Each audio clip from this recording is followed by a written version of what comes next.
കുടുംബം നോക്കാത്ത, ഉത്തരവാദിത്ത ബോധമില്ലാത്ത, മദ്യപനായ, അധാർമിക ജീവിതം നയിക്കുന്ന ഒരു ഭർത്താവിൻ്റെ കൂടെ കഴിഞ്ഞുകൂടേണ്ട കാര്യമുണ്ടോ? ഇപ്പോഴത്തെ ന്യൂജൻ ചിന്തയിൽ ഒരു കാര്യമില്ല. അയാളെ ചുമക്കേണ്ട ഒരു ബാധ്യതയും എനിക്കില്ല എന്ന് പറഞ്ഞ് വളരെ കൂളായിട്ട് ദാമ്പത്യത്തിൽ നിന്ന് ഇറങ്ങിപ്പോകുന്ന പെൺപിള്ളേരെ നമുക്ക് കാണാൻ പറ്റും. ദാമ്പത്യമെന്ന കൂദാശ അല്ലെങ്കിൽ വിവാഹമെന്ന കൂദാശയ്ക്ക് വിരുദ്ധമായ പ്രവൃത്തിയാണെങ്കിൽ പോലും മാനുഷികമായ നീതിയുടെ വശത്തു നിന്ന് നോക്കിയാൽ അവരെ നമുക്ക് കുറ്റം പറയാനും പറ്റിയാൽ. കാരണം കല്യാണം കഴിച്ചിട്ട് കുടുംബത്തിന്റെ ഉത്തരവാദിത്വമൊന്നുമില്ലാതെ മദ്യപിച്ച് കൂട്ടും കൂടി ബഹളവും വെച്ച് വീട്ടിൽ ഭാര്യ കഷ്ടപ്പെട്ട് ഉണ്ടാക്കിക്കൊണ്ട് വരുന്ന പണമെല്ലാം നശിപ്പിച്ച് അധാർമിക ജീവിതവും നയിച്ച് അങ്ങനെ അങ്ങ് നയിക്കുന്ന ഒരു ഭർത്താവിനെ എന്തിനാണ് ഒരു ഭാര്യ ചുമന്നുകൊണ്ട് നടക്കുന്നത് എന്ന് ചിലപ്പോൾ വളരെ ന്യായമായിട്ട് നമുക്ക് ചോദിക്കാം. നമ്മളിവിടെ കാണുന്നത് ഇന്നത്തെ ലോകത്തിന്റെ ചിന്താഗതികൾക്ക് തികച്ചും വിരുദ്ധമായ ഒരു ചിന്തയാണ്.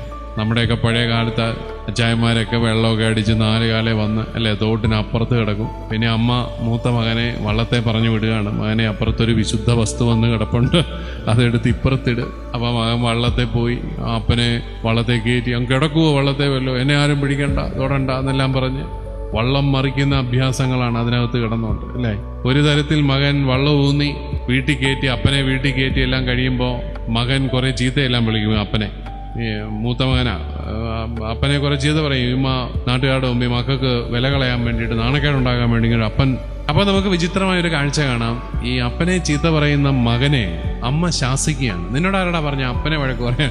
നിന്നോട് പറഞ്ഞ് എടുത്തോണ്ട് വരാനല്ലേ, എടുത്തോണ്ട് വന്നു, ഇനി നീ പോയി കിടന്ന് ഉറങ്ങിക്കോണം എന്ന് പറഞ്ഞ് മകനെ ശാസിക്കുന്ന അമ്മയെ നമുക്ക് കാണാൻ പറ്റും. അതൊക്കെയായിരുന്നു പഴയ കുടുംബങ്ങൾ. നമ്മൾ പറയും അയാൾക്കിടെ 2 പറഞ്ഞിട്ടെങ്കിലും അയാളെ വീട്ടിൽ കയറ്റിയാൽ മതിയായിരുന്നു അല്ലേ, അല്ലെങ്കിൽ നമുക്കൊരു സ്വസ്ഥതയില്ല. പക്ഷേ പഴയ തലമുറയ്ക്ക് വിവാഹമെന്ന കൂദാശയെല്ലാം വിശുദ്ധമായിട്ട് കരുതി അവരുടെ പുണ്യ ജീവിതത്തിലൂടെ അവരുടെ ജീവിത പങ്കാളിയും മക്കളും എല്ലാം വിശുദ്ധീകരിക്കപ്പെട്ടോളും എന്ന് കരുതിയിരുന്ന ധാരാളം അമ്മമാര് നമ്മുടെയൊക്കെ ഈ പ്രദേശത്തുണ്ടായിരുന്നു. അതുകൊണ്ടാണ് ഒത്തിരി മക്കൾക്ക് അവർ ജന്മം കൊടുത്തു. അവരൊക്കെ നല്ല മിടുക്കരായി ലോകത്തിന്റെ വിവിധ ഭാഗങ്ങളിൽ ഇന്ന് ജോലി ചെയ്യുന്നുണ്ട്. ആധുനിക ലോകത്തിൽ സ്വാർത്ഥപരമായ ചിന്തകൾ കൂടുമ്പോൾ അവിടെയൊന്നും വിവാഹമെന്ന കൂദാശയ്ക്കോ ഇങ്ങനെ കഷ്ടതകൾ സഹിച്ചുള്ള ദാമ്പത്യത്തിനോ ഒന്നും വലിയ പ്രസക്തിയില്ല. അതേസമയം ജീവിതം ഒരു പരിത്യാഗമാണ് എന്നുള്ള ബോധ്യത്തോടുകൂടി മുന്നോട്ട് പോകുമ്പോൾ ദുഷ്കരമായ ബുദ്ധിമുട്ടേറിയ വിവാഹ ബന്ധങ്ങളിലൂടെയും കടന്നു പോകാൻ ദൈവം നമ്മളെ സഹായിക്കുകയും അതിന്റെ അവസാനം അതിന്റെ നല്ല ഫലങ്ങൾ മക്കളിലൂടെയൊക്കെ അനുഭവിക്കാനായിട്ട് സാധിക്കുകയും ചെയ്യും. പരിത്യാഗ അരൂപിയുള്ള ഒരു സ്ത്രീക്ക് ഈ ലോക ജീവിതത്തിൽ ബുദ്ധിമുട്ടുകളും ക്ലേശങ്ങളും ഒക്കെ വന്നാൽ അതൊന്നും ഒരു പ്രശ്നമല്ല. കാരണം അവരുടെ കണ്ണുകൾ എപ്പോഴും വരും ലോകത്തിലാണ്, മഹത്വത്തിന്റെ ലോകത്തിലാണ്.